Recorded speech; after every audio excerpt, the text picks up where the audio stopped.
நாங்கள் எப்போதுமே ஆண்ட பரம்பரைடான்னு மும்பை அணி டெல்லி உமன்ஸ் அணியை வீழ்த்தி கோப்பையை தட்டி தூக்கியிருக்காங்க. 3வது முறையாக டெல்லி உமன்ஸ் அணி ஃபைனலில் தோற்று பல்பு வாங்கியிருக்காங்க. இந்த மேட்ச்சில் மும்பை உமன்ஸ் அணி எப்படி ஜெயித்தாங்க, மும்பை இந்தியன்ஸ் அணி என்னென்ன சாதனைகளை பண்ணியிருக்காங்க அப்படின்னு தான் பார்க்க போகிறோம். இந்த மேட்ச்சில் முதல்ல பேட்டிங் ஆடிய மும்பை மகளிர் அணியில் ஓப்பனிங் மோசமாக இருந்துச்சு.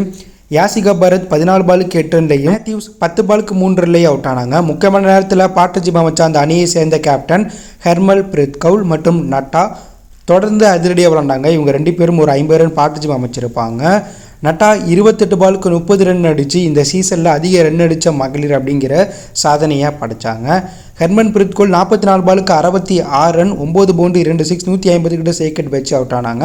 அதற்கப்புறம் வந்த வீராங்கனைகள் யாருமே அதிரடியாக விளையாடலை. குறிப்பாக சொல்லலாம், கீர் 2 பாலுக்கு 2 ரன்லையும், சானா டெக் அவுட்லையும், கமலானி 10 ரன்லையும் அவுட் ஆனாங்க. கடைசியாக வந்த கவுர் 7 பாலுக்கு 14 ரன் அடித்து அதிரடியாக விளையாட மும்பை மகளிர் அணி 20 ஓவர் முடிவில் 7 விக்கெட்டில் பேருக்கு 149 ஒரு மிகப்பெரிய டார்கெட் எதிரணிக்கு செட் பண்ணாங்க. எதிரணி பந்துவீச்சு தரப்பில் மாரிசன் காப் 11 ரன்களை விட்டு கொடுத்து 4 ஓவர் வீசி 2 விக்கெட் எடுத்து சம்பவம் பண்ணாங்க. பின்னர் கிளம்பிறங்கிய டெல்லி உமன்ஸ் அணியோடைய தொடக்கம் மோசமாக இருந்துச்சு.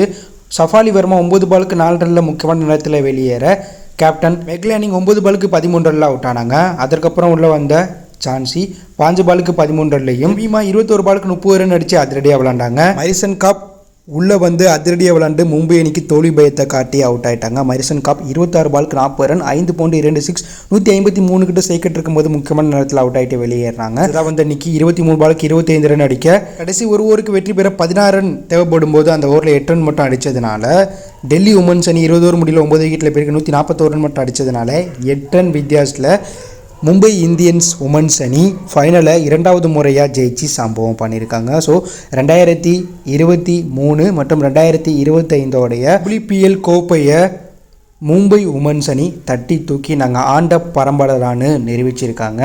டெல்லி உமன்ஸ் அணி 2023, 2024, 2025ன்னு 3 முறை டைரெக்டாக உமன்ஸ் ஐபிஎல்லில் ஃபைனலுக்கு போய் ஃபைனலில் தோற்று பல்பு வாங்கியிருக்காங்க. இந்த ஃபைனலில் தோற்றத்துக்கு பிறகு டெல்லி கேப்டன் மற்றும் டெல்லி ஆல்ரவுண்டர் மரியான் கண்கலங்கி மைதானத்தில் அழுதுட்டாங்க. மேலும் மும்பை மகளிர் அணி தான் அதிக ரன் அடித்த வீராங்கனை, அதிக விக்கெட் எடுத்த வீராங்கனை மற்றும் emerging player of the tournament award போன்ற முக்கிய அவார்டை ஃபைனலில் தட்டி தூக்கி கோப்பையையும் 2வது முறையாக தட்டி தூக்கியிருக்காங்க. ஸோ மும்பை மகளிர் அணியுடைய இந்த ஃபைனல் வெற்றியை பற்றி நீங்கள் என்ன நினைக்கிறீங்க அப்படிங்கிற கருத்தை கமெண்ட்ல லீவ் பண்ணுங்கள்.